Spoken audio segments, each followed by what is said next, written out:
La humanidad ya ha llegado a todos los planetas del sistema solar. Rovers están recorriendo el polvo rojo de Marte en este momento.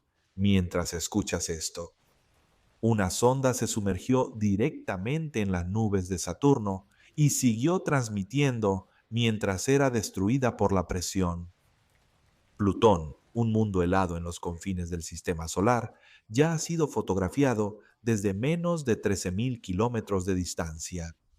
Atravesar miles de millones de kilómetros de espacio vacío se ha vuelto casi una rutina para nosotros. Pero hay una dirección a la que casi nunca hemos ido, un lugar que debería ser el más fácil de todos para alcanzar y que, en la práctica, es de los más difíciles. Directo hacia arriba, fuera del plano achatado donde viven todos los planetas. Directamente arriba o abajo del Sol, la salida vertical de nuestro propio sistema solar. Parece simple, ¿verdad? Apunta el cohete hacia arriba y listo. El problema es que la física no lo permite. Lo que viene a continuación explica por qué escapar en vertical es más difícil que llegar a Plutón. Vas a ver lo que te espera allá arriba si una sonda algún día hace ese viaje. Y vas a conocer la maniobra extraña que los científicos están considerando ahora. Una maniobra en la que la sonda primero necesita caer hacia el Sol antes de poder alejarse de él. Para entender por qué escapar verticalmente es tan difícil, primero necesitas entender una cosa: la velocidad que ya tienes ahora sin hacer absolutamente nada. La Tierra está en movimiento. No más tarde, ahora, girando alrededor del Sol a unos 30 kilómetros por segundo, casi 108.000 kilómetros por hora, no es un error de traducción. Cada segundo que pasa, el planeta bajo tus pies se mueve 30 kilómetros de lado alrededor del Sol. En el tiempo que te tomó escuchar esta frase, la Tierra ya recorrió más que la distancia entre Sao Paulo y Río de Janeiro. ¿Y tú? No sientes nada, ningún viento, ninguna sacudida, ninguna sensación de movimiento, porque todo a tu alrededor está viajando junto. El aire, los edificios, los océanos, la luna. Es el movimiento más rápido de tu vida y es completamente invisible para ti. Todo cohete que lanzamos desde la Tierra hereda ese movimiento. Cuando SpaceX o la NASA envían una sonda al espacio, no parte desde cero. Ya sale volando de lado a 30 kilómetros por segundo, igual que tú, igual que yo, igual que todo lo que existe aquí. Normalmente, eso es una ventaja. Si el destino está en esa misma dirección, ese empujón lateral que ya viene gratis hace casi todo el trabajo. Solo necesita un ajuste fino, unos cuantos kilómetros por segundo extra en la dirección correcta. Y listo. Ya tiene una trayectoria hacia otro planeta. Por eso las misiones interplanetarias son caras, pero posibles. No generamos esa velocidad desde cero. Aprovechamos la velocidad que ya tiene el propio planeta. Pero ¿y si quieres subir no hacia Marte, ni hacia Júpiter, ni hacia ningún lugar dentro del plano? Directo hacia arriba, perpendicular a todo. En ese momento, ese empujón que era tu aliado se convierte en tu enemigo. Para subir en vertical, primero tienes que cancelar los 30 kilómetros por segundo que ya tienes. Dejarlo en cero. Detenerte completamente en relación al Sol. Y solo después de eso puedes sumar una nueva velocidad para realmente empezar a subir. La cuenta energética es aterradora. Quienes planean misiones espaciales miden esto con un término llamado delta Ito, la variación de velocidad que la nave espacial necesita generar por sí sola, con sus propios motores, sin ayuda de nadie. Ir a Marte, partiendo de la órbita de la Tierra, cuesta unos 4 kilómetros por segundo de delta Vito. Salir del plano de la eclíptica en vertical cuesta unos 30 kilómetros por segundo, casi 10 veces más. Y lo peor ni siquiera es la diferencia en sí. Así funciona esa cuenta en la práctica. El cohete no guarda velocidad como quien guarda dinero en la cartera. Existe una fórmula, escrita por el ruso Konstantin Tsiolkovsky, todavía a principios del siglo XX, que describe la relación entre el combustible y la velocidad final. Y su veredicto es brutal. Cada kilómetro por segundo extra de delta V exige más combustible. Y más combustible significa más peso, lo que a su vez exige aún más combustible solo para cargar ese peso. La relación no es lineal, es exponencial. Doblar el delta V no duplica el tanque necesario, lo multiplica varias veces. Por eso nadie simplemente construye un cohete más grande para resolver ese problema. En algún punto, el cohete se vuelve tan pesado que ni siquiera puede despegar del suelo de la propia Tierra. Las matemáticas ganan antes que la ingeniería. Esa es la prisión. El movimiento orbital de la Tierra te da velocidad gratis en una dirección y te bloquea en todas las demás. Dar la vuelta al Sol, fácil.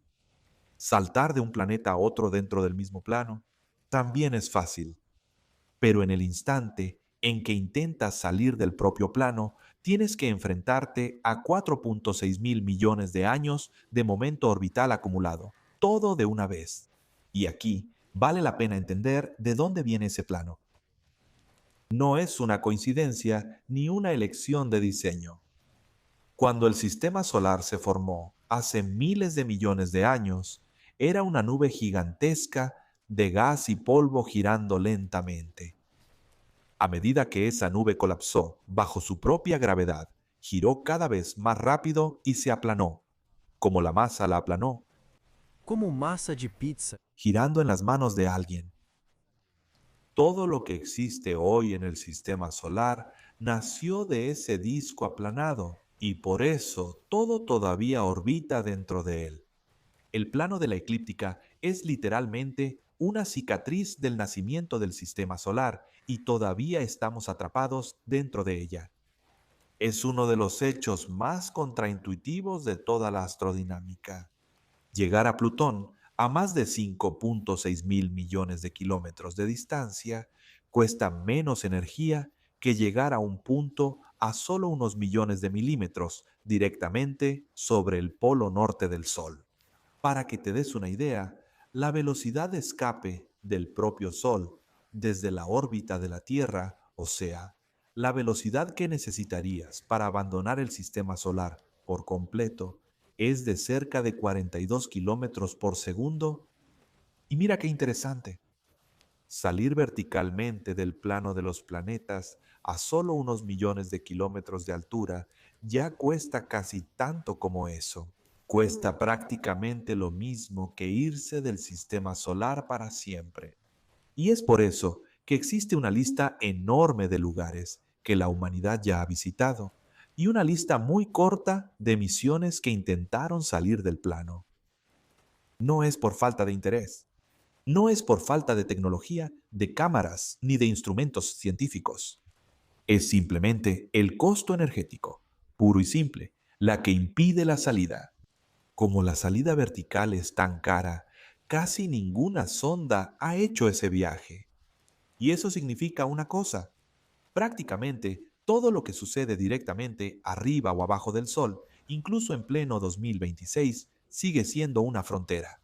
Tenemos mapas detallados de Marte, fotografías en altísima resolución de Plutón. Podemos mostrar imágenes de cerca de cometas, asteroides, los anillos de Saturno, las lunas de Júpiter. Ya aterrizó en Titán. Ya trajo muestras de asteroides de regreso a la Tierra. Ya fotografió el agujero negro en el centro de nuestra galaxia. Pero los polos de nuestra propia estrella, la más cercana que existe, apenas han sido vistos. Y eso importa mucho más de lo que parece. Las regiones polares del Sol son donde la actividad solar más violenta y más importante realmente sucede. De ahí provienen los vientos solares más rápidos. Es ahí donde el campo magnético del Sol comienza a invertirse cada 11 años en un proceso que aún nadie entiende por completo. Piensa en eso por un segundo. Cada 11 años, el campo magnético entero de nuestra estrella se pone de cabeza. El norte magnético se convierte en sur.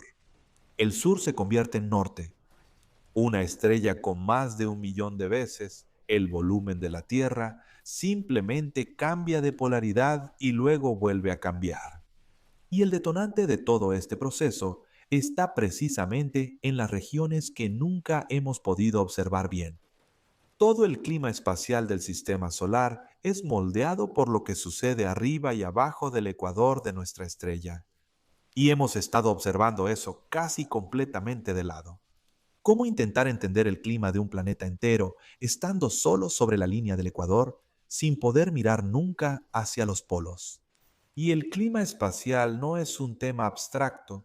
En marzo de 1989, una tormenta geomagnética derribó toda la red eléctrica de la provincia canadiense de Quebec.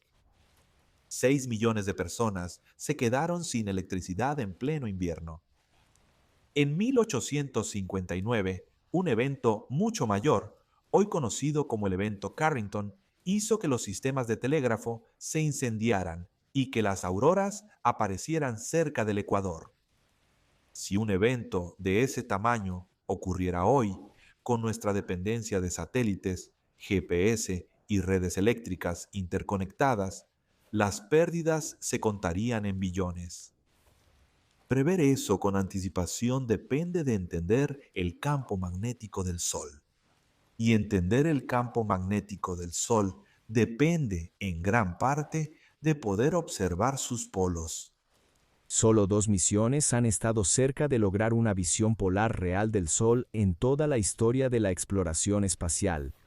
La primera fue la Ulysses, lanzada en 1990 en una colaboración entre la NASA y la Agencia Espacial Europea. Y la manera en que resolvió el problema del Delta 20 fue, como mínimo, creativa. Como no existía un cohete capaz de empujar la sonda directamente hacia arriba, los ingenieros hicieron lo contrario de lo que dicta la intuición. Mandaron a la Ulises para el lado equivocado. Viajó primero hacia afuera en dirección a Júpiter, el gigante gaseoso, el objeto más masivo del sistema solar después del propio Sol. Al llegar ahí, usó la gravedad descomunal del planeta como una resortera, curvando su propia trayectoria en casi 80 grados hacia afuera del plano de los planetas. Solo entonces cayó de regreso hacia el Sol en una órbita completamente inclinada. En otras palabras, para subir, la Ulises primero tuvo que atravesar medio sistema solar en la dirección opuesta y pedir prestada la gravedad de otro mundo. Sin Júpiter, esa misión simplemente no habría sido posible con la tecnología de la época, quizá ni siquiera con la de hoy. Y funcionó. Ulises estuvo en operación casi 2 décadas y trajo las primeras mediciones directas del viento solar rápido, saliendo de los agujeros coronales polares. Descubrió que el Sol es, en términos de viento solar, dos lugares completamente diferentes. Cerca del Ecuador, el Ecuador turbulento y caótico, y otro cerca de los polos, veloz y más organizado. Pero hay una enorme frustración escondida en esta historia. La Ulises fue construida con instrumentos diseñados en los años 80. No tenía ninguna cámara capaz de fotografiar los polos. La sonda llegó allá arriba, midió partículas, midió campos magnéticos, envió datos valiosos y no trajo ni una sola imagen. Y aprendimos sobre las condiciones de ese lugar, pero nunca llegamos a verlo. La segunda misión está ocurriendo ahora mismo, mientras ves esto. La Solar Orbiter, una sonda de la Agencia Espacial Europea, lanzada en 2020, adoptó una estrategia diferente y mucho más paciente. En lugar de usar una sola gran asistencia gravitacional en Júpiter, ha estado utilizando encuentros repetidos con Venus. cada uno inclinando un poco más su órbita. Es un proceso lento, hecho de vueltas y más vueltas, como quien sube una escalera en espiral en vez de intentar saltar directamente al piso de arriba. Y funcionó. En marzo de 2025, la Solar Orbiter envió a la Tierra las primeras imágenes directas del polo sur del Sol jamás registradas en la historia humana. Y lo que aparece en ellas sorprendió incluso a quienes las estaban esperando. Una región caótica, con el campo magnético todo enredado, con polaridades norte y sur mezcladas en el mismo lugar. Nada parecido con la superficie solar organizada que vemos desde aquí de frente.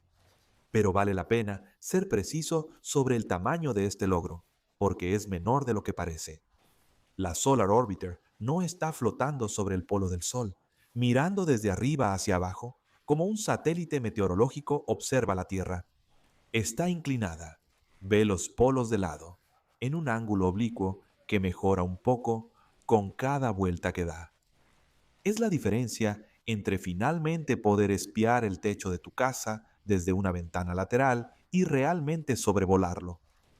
Incluso después de años de maniobras con Venus, el ángulo máximo que va a alcanzar sigue estando muy lejos de una verdadera vista polar. O sea, incluso la misión más exitosa de la historia en este tema todavía no resolvió el problema, solo demostró lo grande que es. Detente y piensa en eso. Hasta el año pasado, ningún ser humano, ningún robot, ninguna cámara había visto realmente cómo es la cima o la base de nuestro Sol. No desde arriba, el objeto más cercano y brillante de nuestro universo local, la única razón por la que existe vida aquí, y aún tiene dos regiones enteras que apenas ahora empezaron a ser fotografiadas. Y vale la pena hacer un paréntesis aquí, porque existe una sonda que prueba que acercarse al Sol, al menos de frente, ya dejó de ser ciencia ficción. La Parker Solar Probe de la NASA rompió el récord de ser el objeto más rápido jamás construido por la humanidad, 692.000 kilómetros por hora, el equivalente a 192 kilómetros por segundo, en un paso a solo 6.1 millones de kilómetros de la superficie del Sol en diciembre de 2024. A esa velocidad se puede atravesar todo Brasil de norte a sur en unos 20 segundos. Y la sonda sobrevive protegida por un escudo térmico de fibra de carbono de poco más de 11 centímetros de grosor, cuya cara, orientada hacia el Sol, alcanza cerca de 1370 grados Celsius, mientras que el cuerpo de la nave, justo detrás de él, permanece a una temperatura cercana a la de una habitación. Llegó allí después de 7 maniobras gravitacionales en Venus a lo largo de varios años, cada una cerrando un poco más la órbita. Esto muestra algo importante. La ingeniería para sobrevivir cerca del Sol ya existe, ya ha sido probada, ya ha sido demostrada, ya ha batido récords. Lo que falta no es esa parte, lo que falta es la parte de girar toda la trayectoria hacia arriba. Y hay una segunda razón por la que la fuga vertical importa tanto, quizá aún más profunda que los polos solares. Ni siquiera sabemos con certeza cómo se ve nuestro propio sistema solar desde afuera. Alrededor del Sol hay una burbuja gigantesca llamada heliosfera. Es la región donde el viento solar domina, empujando hacia atrás el medio interestelar que existe más allá de ella. Dentro de ella viven los planetas, los cometas, el cinturón de Kuiper y cada sonda que la humanidad ha lanzado. Afuera comienza el ambiente galáctico profundo, lleno de rayos cósmicos y partículas interestelares de los que esta burbuja nos protege, silenciosamente, todo el tiempo, desde antes de que existiera vida en la Tierra. La escala de esta cosa es difícil de procesar. El borde de la heliosfera está a más de 100 veces la distancia entre la Tierra y el Sol. La luz del Sol, que llega aquí en 8 minutos, tarda alrededor de 17 horas en alcanzar ese límite. Es la estructura más grande que construye nuestra estrella, y es literalmente la dirección de la humanidad dentro de la galaxia. Durante décadas, asumimos que la heliosfera tenía forma de cometa, un frente redondeado chocando con el viento interestelar en la dirección de nuestro movimiento por la galaxia y una cola larga arrastrándose detrás. Era la imagen clásica del libro de texto, la que aparecía en toda ilustración de museo y en todo documental. Buena suposición, considerando los datos que existían en esa época. Pero en 2020, un equipo liderado por la científica Merave Offer de la Universidad de Boston, usando un nuevo modelo basado en datos de la NASA, llegó a una conclusión muy diferente. La heliosfera probablemente no tiene forma de cometa en absoluto. La nueva predicción se parece mucho más a un croissant marchito, con una protuberancia central curvada y dos chorros cortos enrollándose hacia afuera. Y lo más sorprendente de todo, sin ninguna cola larga. Fíjate en el tamaño de ese cambio. No es un ajuste menor, no es una corrección del 2%. Es la diferencia entre pensar que vives en una casa y descubrir que vives en un barco. Toda la estructura que envuelve todo lo que la humanidad ha conocido puede tener una forma completamente diferente a la que aparece en todos los libros. La razón por la que aún no lo sabemos con certeza es simple y poco desconcertante. Nunca hemos visto nuestra burbuja desde afuera. Las ondas Voyager cruzaron la heliopausa de lado, casi dentro del mismo plano de los planetas. La Voyager 1 en agosto de 2012. La Voyager 2 en noviembre de 2018. Fue un logro histórico, los únicos objetos creados por el ser humano que han cruzado esa frontera. Pero los dos puntos de cruce quedaron prácticamente en el mismo plano. Ellas confirman que la burbuja existe y midieron cómo es en ese punto específico. No revelan su forma completa. Es como intentar descubrir la forma de una habitación oscura pudiendo tocar solo dos puntos de la pared. Compruebas que la pared existe, mides su textura, pero no tienes idea si la habitación es cuadrada, redonda o tiene forma de croissant aplastado. Y lo poco que aún entendemos de esta frontera queda claro en otro episodio real. En 2009, una sonda de la NASA llamada IBEX, mucho más pequeña y barata que las Voyager, hizo el primer mapa completo de todo el cielo usando átomos neutros energéticos provenientes del borde de la heliosfera. Es una técnica ingeniosa. Como esa frontera no emite luz visible, es imposible fotografiarla con un telescopio común, pero las partículas que rebotan de allá regresan aquí y funcionan como una especie de huella digital del lugar de donde vinieron. Y el mapa trajo algo que ningún modelo había previsto. Una franja estrecha en forma de cinta que cruza todo el cielo, emitiendo muchas más partículas que cualquier cosa a su alrededor. Nadie lo esperaba. Ninguna simulación había señalado eso. Hasta hoy, más de 15 años después, nadie tiene absoluta certeza de qué causa esa cinta del IBEX. Las teorías más aceptadas relacionan el fenómeno con la forma en que el campo magnético de la galaxia se encuentra con el viento solar justo en la frontera de la burbuja. Pero sigue siendo solo una teoría.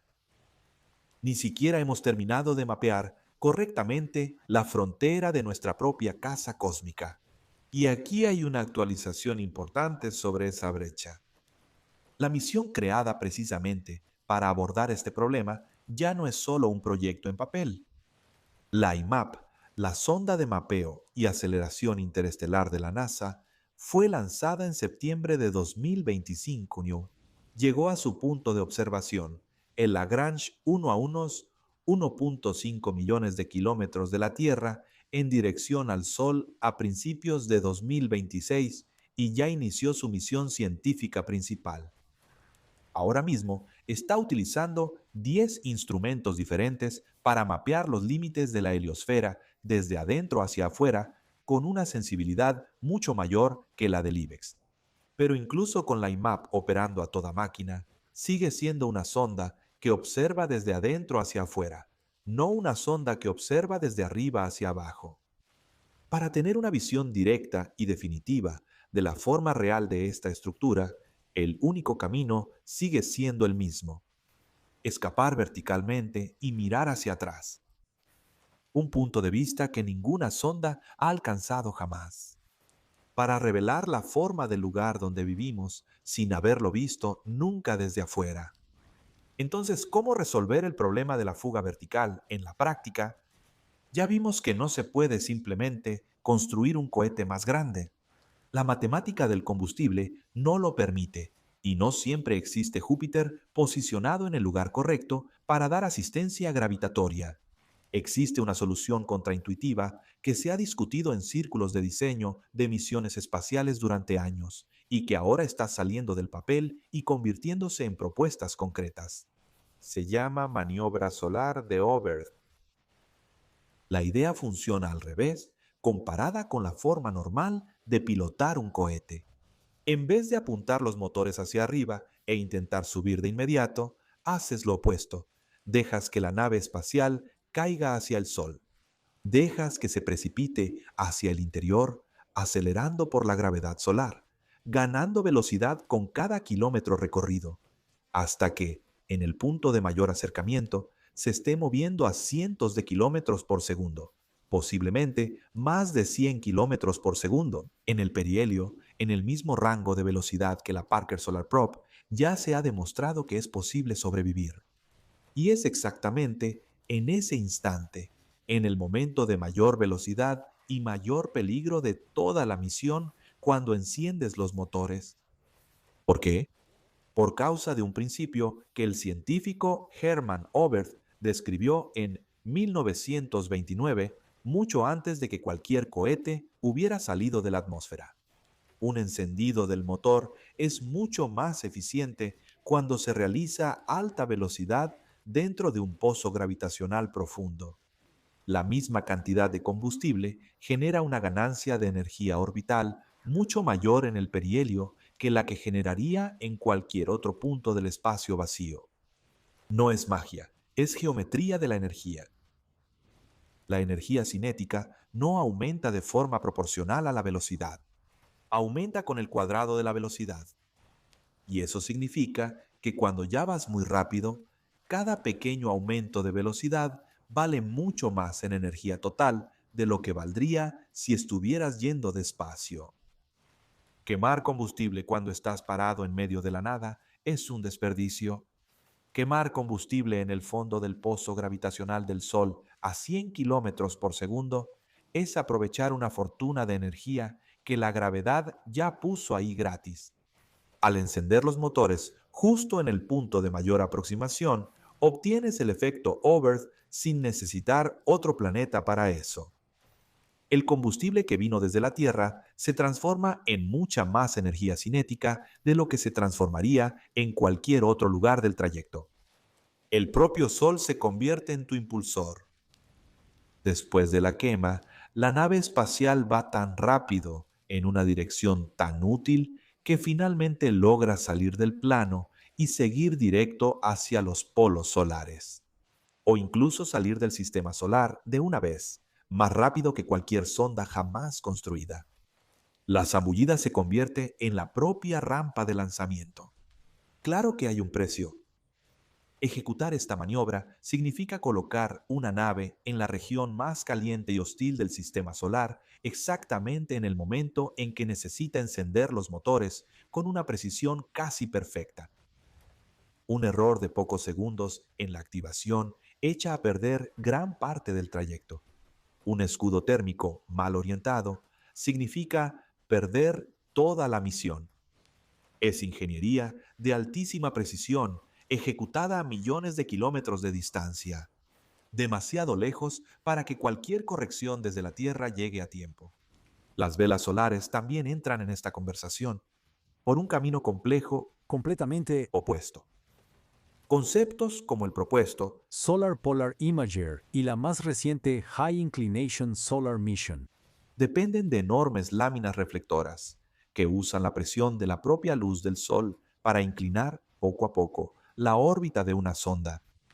Sin ningún combustible, solo fotones, empujando una película metálica muy delgada, extendida por miles de metros cuadrados. Y esto no es ciencia ficción. Japón probó el principio en pleno espacio interplanetario en 2010 con la sonda Ícaros, que navegó hacia Venus impulsada por ese empuje. La Planetary Society demostró que la tecnología funciona en órbita terrestre con la LightSail 2 en 2019, alterando su propia órbita usando nada más que la radiación solar.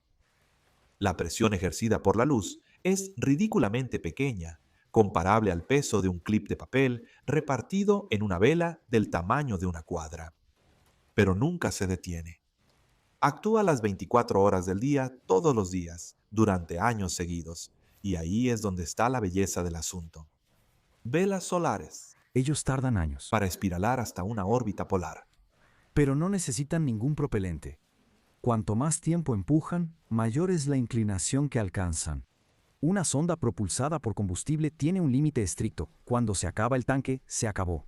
Una vez que la vela solar solo deja de acelerar cuando el sol se apaga, permaneciendo en nuestros cielos, La superficie desempeña esa pasión. pensada exactamente para probar esa capacidad en la práctica. Se llamaba Solar Cruiser, una vela solar de más de 1.650 metros cuadrados, casi del tamaño de un campo de fútbol, diseñada específicamente como demostrador tecnológico para futuras misiones, capaces de inclinar su órbita hasta alcanzar una vista polar del Sol. La idea era lanzarla como carga secundaria junto con la propia IMAP. El proyecto avanzó bastante en su desarrollo antes de ser cancelado por cuestiones de presupuesto y calendario. Pero incluso sin haber despegado nunca, dejó algo claro. Dentro de la propia NASA, ascender verticalmente hasta los polos solares ya dejó de ser una simple curiosidad académica. Se convirtió en un objetivo de ingeniería tomado en serio, con presupuesto, equipo y cronograma. La voluntad existe. Solo falta que alguien lo lleve hasta el final. Ahora junta las dos ideas. Una sonda que usa una vela solar para acercarse en espiral cada vez más al Sol. Ejecuta una maniobra de Oberth justo en el perihelio para redirigirse en vertical. Y sigue siendo impulsada por la vela hasta alcanzar las regiones polares. Paciencia y violencia en la misma misión. Es este tipo de arquitectura la que los astrodinámicos hoy creen que puede, finalmente, darnos una visión clara de lo que existe arriba y abajo de nuestra estrella. Si algún día eso sucede de verdad, ¿qué vería exactamente una sonda directamente desde arriba del Sol? Primero, la propia visión cambia físicamente. El plano de la eclíptica está sucio. La Tierra, como cualquier planeta, atraviesa una neblina fina de polvo dejada por miles de millones de años de cometas desintegrándose, asteroides colisionando y el desgaste lento de todo el sistema solar. Vivimos dentro de una nube de escombros y ni siquiera nos damos cuenta. Y ya has visto ese polvo con tus propios ojos, aunque no supieras lo que estabas viendo. En una noche muy oscura, lejos de cualquier ciudad, justo después del atardecer o poco antes del amanecer, un brillo tenue en forma de pirámide se eleva desde el horizonte. Se llama luz zodiacal. Mucha gente la confunde con el resplandor de una ciudad lejana. No lo es. Es la luz del sol reflejándose en el polvo de nuestro propio plano, el interior del sistema solar, iluminado, justo frente a ti. Una sonda que subiera por encima de la eclíptica saldría de ese polvo en cuestión de meses, y la vista allá arriba sería dramática, mucho más limpia, menos luz dispersa, menos ruido de fondo, exactamente el tipo de lugar donde un telescopio podría captar señales débiles que aquí, dentro del disco, quedan completamente ahogadas por el polvo a su alrededor. Eso tiene una consecuencia enorme. Uno de los mayores obstáculos para detectar planetas parecidos a la Tierra alrededor de otras estrellas es justamente el ruido. señales demasiado débiles, perdidas en medio de la luminosidad de fondo. Un observatorio instalado muy por encima del plano de la eclíptica sería uno de los mejores puntos posibles del sistema solar para buscar señales de vida en otros mundos. Y desde el mismo lugar, un instrumento diferente podría medir la radiación cósmica de fondo, el eco del propio Big Bang, o estudiar la estructura del plano de nuestra galaxia vista desde fuera de él. En segundo lugar, el ambiente solar cambia completamente. Por encima del ecuador del Sol, el viento solar lento, unos 400 kilómetros por segundo, de plasma turbulento e irregular, lleno de ráfagas, da lugar a algo mucho más estable. Por encima de los agujeros coronales polares, existe una corriente de viento solar rápido entre 700 y 800 kilómetros por segundo de partículas fluyendo hacia afuera en una corriente más fina y mucho más suave. Una sonda que atravesara esa corriente enfrentaría un ambiente de radiación fundamentalmente diferente, con consecuencias directas tanto para la vida útil de la electrónica como para la ciencia que podría realizar allí. Y, lo más importante, sería la primera vez que mediríamos esa corriente con instrumentos modernos, con cámaras, con la tecnología que Ulises no tenía en los años 90. Y, en tercer lugar, el panorama general. Desde un punto de observación muy por encima de la eclíptica, el propio sistema solar finalmente sería visible como el disco achatado que realmente es. Verías los planetas alineados en su anillo plano alrededor del Sol, con el polvo pegado al plano central y la heliosfera envolviendo todo. Todo eso en la forma real que realmente tenga, ya sea cometa, croissant o cualquier cosa que nadie haya imaginado todavía. Podríamos mirar nuestro propio vecindario por primera vez, de la misma manera que hoy miramos la Tierra desde la órbita.